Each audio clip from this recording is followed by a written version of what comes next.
Welcome to the Baseball Insiders Prospect Show. Happy Tuesday at noon. Welcome to the show. I am Adam Weinrib, joined as always by fan-sided MLB's Eric Cole, our prospect guru. And we came to you last week with Jim Callis ahead of Spring Breakout. That made it fun to see Jim Callis call Spring Breakout on MLB Network like he said he would. We knew he kept his promise. We knew he wasn't flying down there not to do the job that he said he would do, but it was still cool. And we previewed it. And now we are recapping it with the 6 things that stood out to us the most. But before we get into it, Eric, how are you doing? I'm doing well. Spring training is winding down, which is good because this is kind of where it gets to the point where, like, seeing a lot of these guys from the minor league backfields that maybe we're never going to see, or, like, I kind of want to see either the prospects have a chance of making it to the big league roster, or I kind of want to see what the big league rosters are actually going to look like for these teams. And it's just to the point where I'm kind of glad that the roster cuts are coming, if it makes any sense. Now, that said, I really enjoyed the Spring Breakout games this year. There was a few really good games. There were certainly a couple rosters that left a lot to be desired. And you can just go ahead and listen to what Jim said on this very podcast to identify a couple of them. But overall, I thought it was a great time. I'm very excited about the prospect that this could turn into a tournament at some point. I'm not saying it will happen, but it feels like that maybe could be in the cards. And if that happens, I would be all in because this could be a lot of fun. Yeah, and maybe that cleans up the fact that some of these teams didn't necessarily come to play. We're going to be talking about takeaways, and yes, a few players did struggle. We're not dooming them.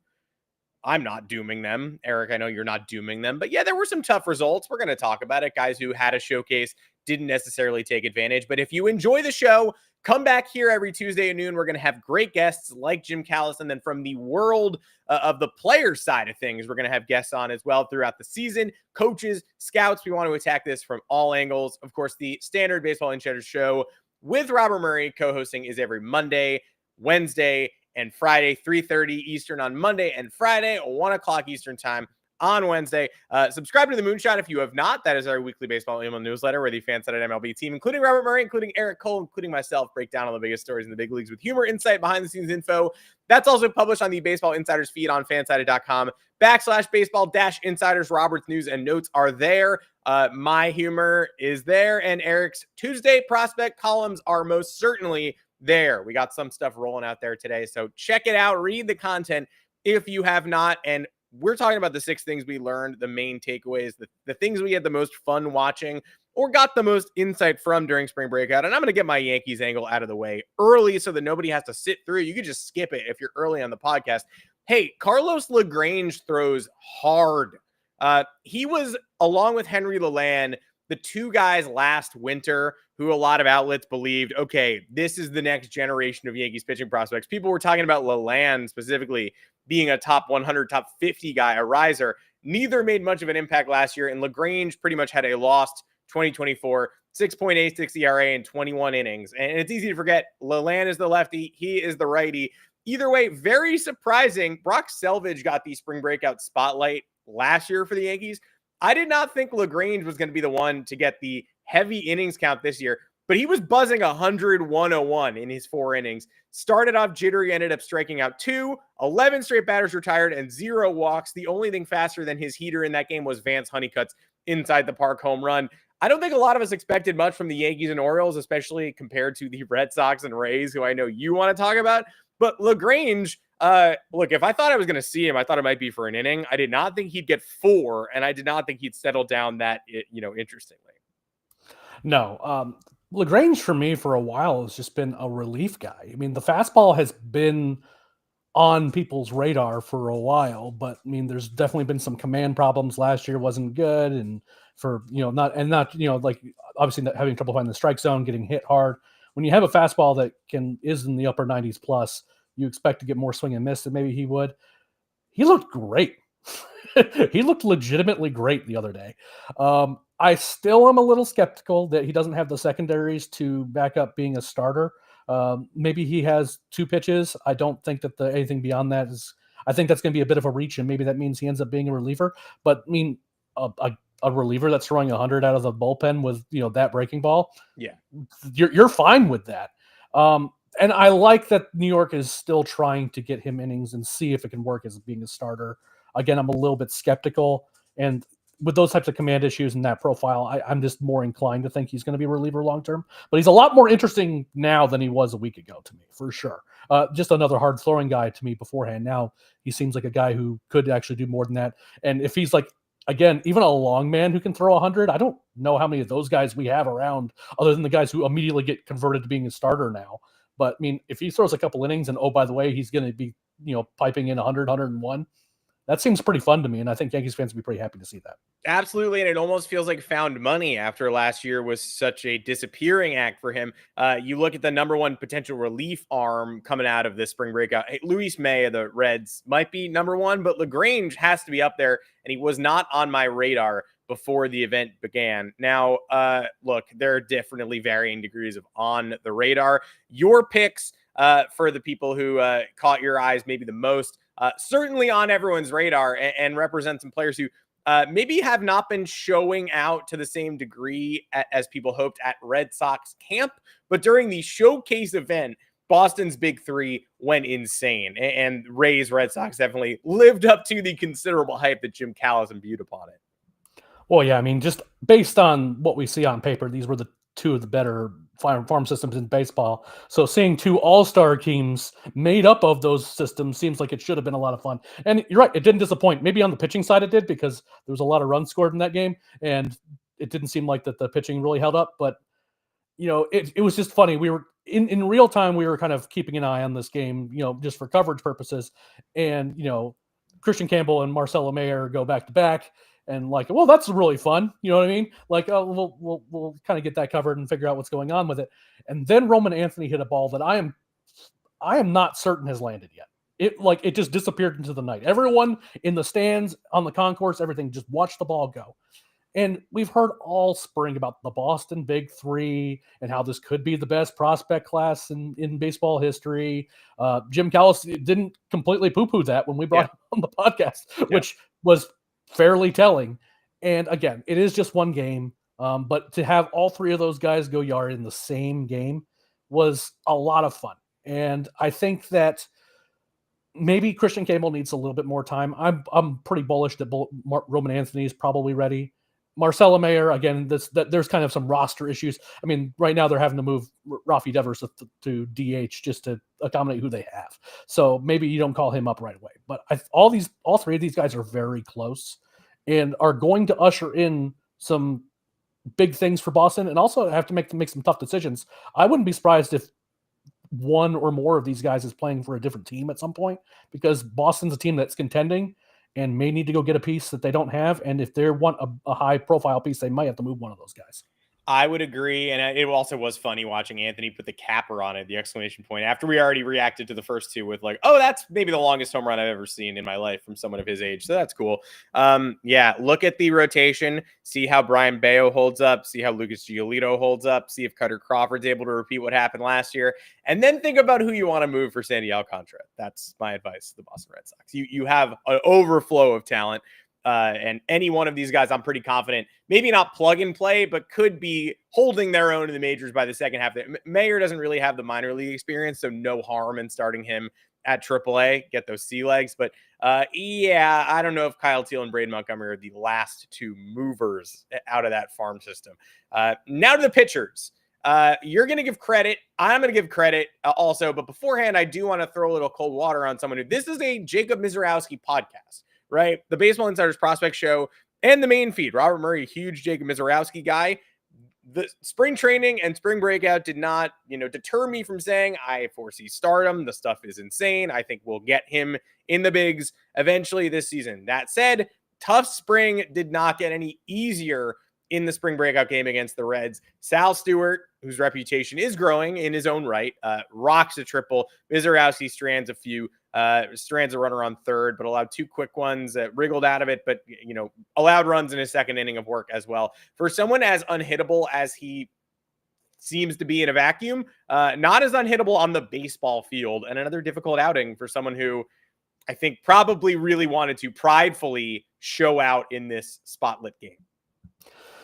Yeah, this is tough because, again, Misiorowski has not had a very good spring at all, and he clearly hasn't had the command that he probably needs to unleash his stuff at full force. I mean, this is a guy who throws upper 90s. It's a power breaking ball. And when those two pitches are on and he can land them for strikes, you can't hit him. That's just the way it is. The problem is that when he's missing up, when his pitches are getting away from him, his slider is really kind of diving too far, and it's not even a competitive pitch. He starts having to take something off of both of those pitches to land them for strikes, and then all of a sudden his stuff becomes very ordinary. And that's where he kind of has gotten himself in trouble this spring, is that he'll have a first couple innings where he can't seem to find the strike zone at all, and if he survives that long, he's having to take something off of it to try to throw more strikes, try to command his stuff more, and then he becomes a lot easier to square up. And that's kind of what we saw in the spring breakout game. It was an up and down performance. He'd have one batter where it was 4 pitches and the guy just never had a chance. And then the next batter, he just could not find the strike zone. And then it'd be a walk, or he'd have to take something off to be able to start throwing strikes. And the guy knew it and would be able to put the bat on the ball. And at the end of the day, he only didn't even make it through 2 innings. So was he terrible? No. But the spring's been bad.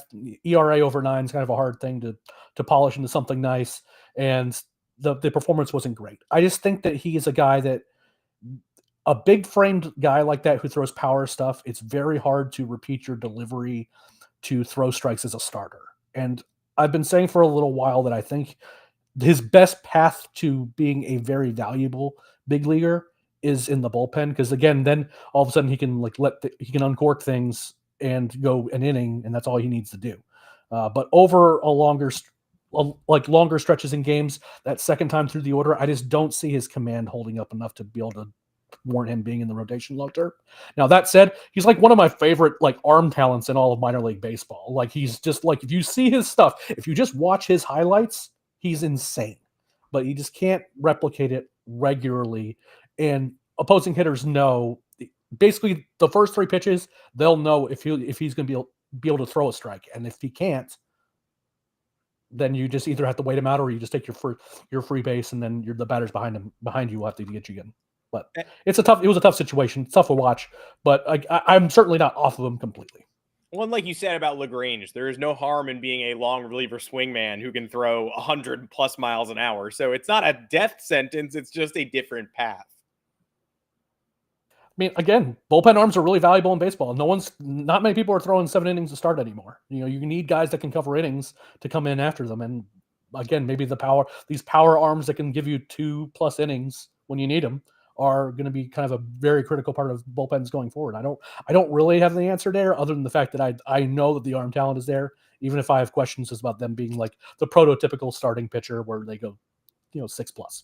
And they have never been more valuable. Game 4 of the World Series for the World Series champions last year was started by Ben Kasparias. That's kind of what pitching is, according to the Rays and Dodgers. So no harm in claiming that might be someone's ultimate fate. But there's another NL Central ace that captured your attention. And I think we asked Jim about him as well, because we thought, hey, the regular season for the Pirates, what gives? Why are we not starting the year with Bubba Chandler in the rotation? And hey, if he wanted to make a statement during a showcase event, he certainly did in your eyes. I thought Bubba Chandler looked great. Pirates' top pitching prospect. He, the fastball was live over 90. I mean, again, you just don't see prospects throwing north of 98 in spring training, and he made it look easy. 2 scoreless innings, 4 strikeouts, no base runners whatsoever. He was very good. You could see he was kind of figuring out how he wanted to sequence pitches, throwing some really meat. When you're throwing 98+ at the top of the zone, and then you just break off a changeup on a guy down the middle, and they just look completely bamboozled, you can tell that you're repeating your tunneling the way you want to, and that you definitely fooled him, because he thought a fastball was coming and it was going to miss up. And instead just a changeup drops in, and that's just what he was doing. Now, as for why Pittsburgh did what they did, I suspect that you and I are on the same page. Yeah. Yes, you would get from the prospect promotion incentives, you would get an extra draft pick if you carried him on the opening day roster, and you get an extra draft pick. But 1, that's another guy that you have to pay, and the Pirates don't pay people. And 2, by keeping him down in the minor leagues for longer, they get an extra year of service control, which saves them more money in the long run. And I think that is pretty much the decision making. He doesn't have a ton of experience in the high minors, so it's not completely indefensible to keep him down. But my suspicions are that this is kind of the Pirates being the Pirates, and just wanting to retain team control, because this isn't a team that has done much to make you think that they care about the wins in April and May. They just care about being just good enough to keep fans to keep fans believing, and then, making sure they get the most for the nickels that they do hand out. And in this particular case, Bubba Chandler seems to be one of those guys that all of a sudden he'll be ready in May, when in the reality is he'll look pretty much the same as we saw him in that game. So. Yeah, not for nothing, but this is supposed to be a celebration of prospects, and it will be. It has been, and it will be again. But yeah, not surprised at all that the Pirates were like, oh, we could hold him down for a little while longer, and then when Paul Skeens leaves, we'll have another year of our ace, Bubba Chandler, to fill that gap. Like, yeah, let's do that. That's good business. So much of baseball is good business these days, and sometimes it goes hand in hand with winning. Like the Dodgers spending $440 trillion is also good business because it helps drum up international interest and it helps lead to victories, fan excitement, etc. But other forms of good business, like all of ownership colluding not to give Alex Verdugo a major league offer, or owners deciding to demote ready top prospects off the opening day roster to get another year. Yeah, that's good business as well, but it also doesn't match well or marry with winning. So glad. It's surprising, I guess, that Bob Nutting didn't block Bubba Chandler from being in the spring breakout, because now we're all talking about how incredible he was and how he probably is ready to go and should have been carried. Otherwise, we might have forgotten about him in the tumult and rubble of the rest of spring training. But joke's on you, Bob. We saw him. I enjoyed the Verdugo dig. That was a good one. 10 out of 10. No formal major league offers for Alex Verdugo. It's March 18th. Probably trying to sign a minor league offer or an informal one, whatever it takes. I'm going to give credit to another arm talent that, I will be honest, I did not know how much game he had.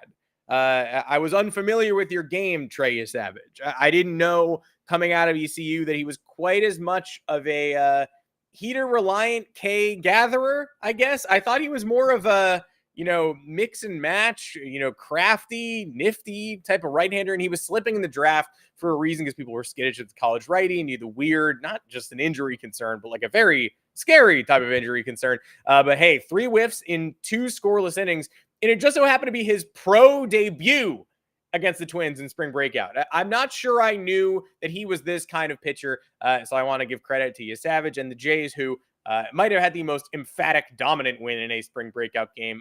What is your take on Trey? Has it changed at all since he was drafted? What did you expect from him, and what have you seen from him so far in the one pro game in which he has appeared in last week? Yeah, making your pro debut in a spring breakout game where you only throw a couple innings is a bit of kind of an evaluation nightmare in a lot of ways, because you have so little data and you want to get as much as you can out of it. As Adam alluded to, Savage's injury was weird. It wasn't an arm injury. He apparently was doing some sort of like dry needling therapy, and the needle punctured his lung. Bad. And I have to say, I don't think I've ever heard of that in baseball, so I couldn't tell you if there are any long-term issues that he needs to deal with. I'll tell you what, I hope I never hear about it again. I think this should be the first and last time. It sounds terrible. It's like, just the description of it. I mean, maybe it's not, but it sounded really bad. So he didn't pitch after he was drafted last year. People liked him for sure. He was generally a consensus first round talent, but he did go a little bit lower than people thought he was going to, because of the weird injury. It's also kind of a weird delivery. It's really over the top. Like, he's basically like throwing fastballs from like stretching your arms out at the top of it, like 7 feet in the air. And it's a very strange angle for hitters to pick up on.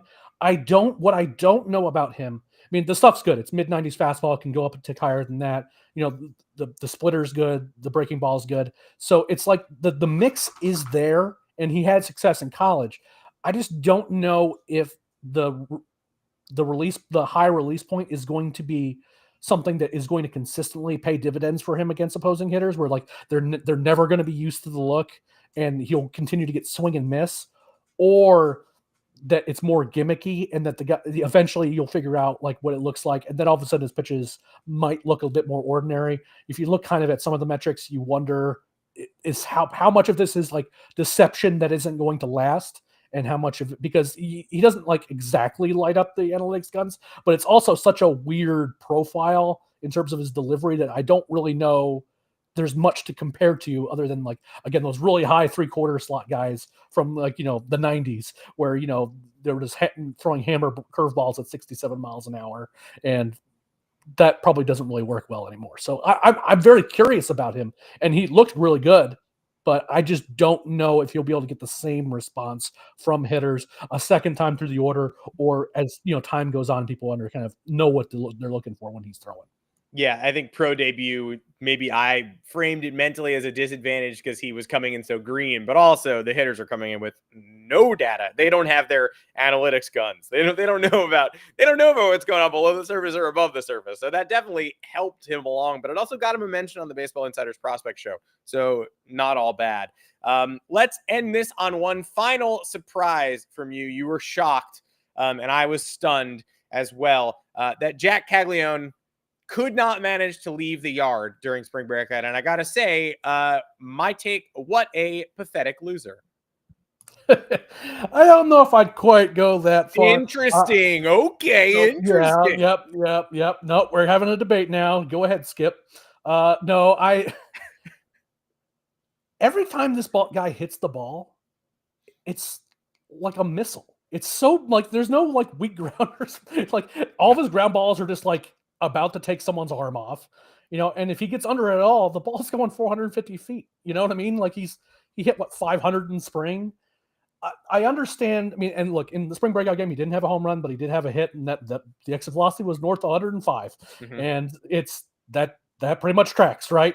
So I'm a lot more intrigued by him because I kind of bought into the whole he's going to strike out too much as a pro narrative even before the draft. I mean, he was in college, he was a phenom. You know what I mean? We kind of forget that, because Charlie Condon went wild last year, Travis Bazzana, became like this all-world, all-around hitter type in college. But like Caglianone for 2 years was one of the most, if not the most feared hitters in college baseball. And now as a pro, he might chase more than you want, but I'm just not seeing the kind of the chase concerns, the bad swings that are chases. I'm not seeing those. Maybe there's balls he shouldn't swing at, but he's kind of hitting them.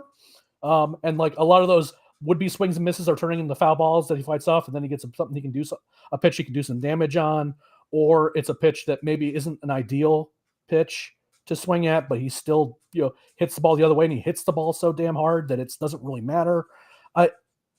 I'm more bullish on his hit tool, and that's all that really matters, because if his hit tool is like a 50 on the 20 to 80 scouting scale, he is an all-star. The power is that good. Full stop. If he has an above average hit tool, it doesn't have to be plus. He doesn't have to be Ted Williams out there. If it's an above average hit tool, that is an all-star. And he's an all-star in 2026, if that is the case. Now, will he make it up that fast? I don't know. He's going to be going against AA and AAA pitchers whose sole mission in life, anytime they go against his minor league affiliate team, is to get him out. And they're going to dig in, because if they can keep him restrained, the Royal system is a lot less dangerous as you go further down the prospect rankings, Adam. So again, he's going to be tested, and he's going to have the kitchen sink thrown at him. All the pitches that gave him trouble in college, he's going to see a steady diet of them. If he makes an adjustment, they're going to figure out something else. But if he keeps adjusting and he's hitting like 300-ish, maybe even 280 in AA, he probably is going to be on the opening day roster in 2026. And if that is what happens, Caglianone and Witt Jr. is going to be one of the most fun 1-2 punches you will be able to find in baseball. And he's just been very impressive. And the spring breakout game, kind of aside, but kind of in context, all the guy does is just hit the ball hard. So if he hits the ball enough, that's it. And thank goodness Witt Jr. is locked there long term as well, so we don't really have to worry about that. That will be a duo as long as Caglianone can make it up. I hate to, look, I understand. I understand the strikeout knocks. I understand the swing and miss. And this is not to be all Baylessy here, but baseball is supposed to be cool. So like if he does strike out a lot, but also hits 480-foot home runs with relative regularity, doesn't have to be every day, doesn't have to be every 10 at-bats like a 98 McGuire, but if you just give me those moonshots, those 114 mile an hour line drive dingers, enough to pique my attention, like I like the highlights. It's like an in-game dunker Like, even if he's not a consistent all-star, the fact that this is possible adds an intriguing wrinkle to every Royals lineup that includes him from that point forward.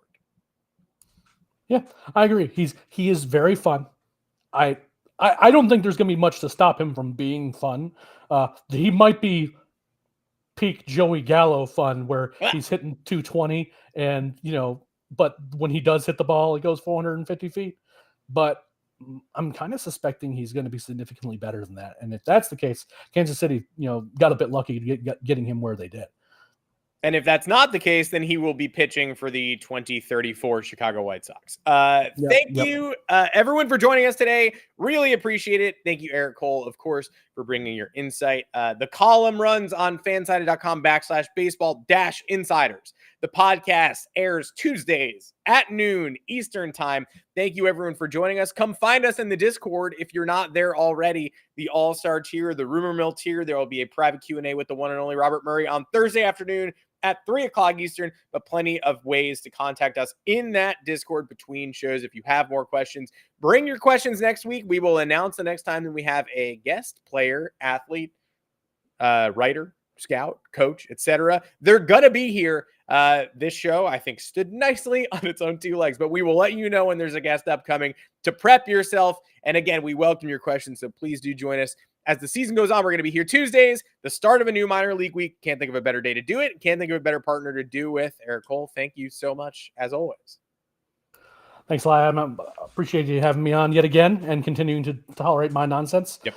Looking forward to be able to talk some, maybe some prospects making big league rosters next week, especially as spring training's winding down. But I'm definitely kind of missing regular minor league baseball too, and that is going to be starting up very soon. So it's gonna be a lot of fun.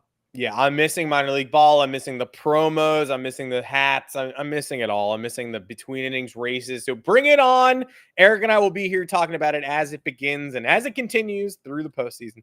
Until then, until next Tuesday, I'm Adam Weinrib for Eric Cole. Thank you so much for joining us.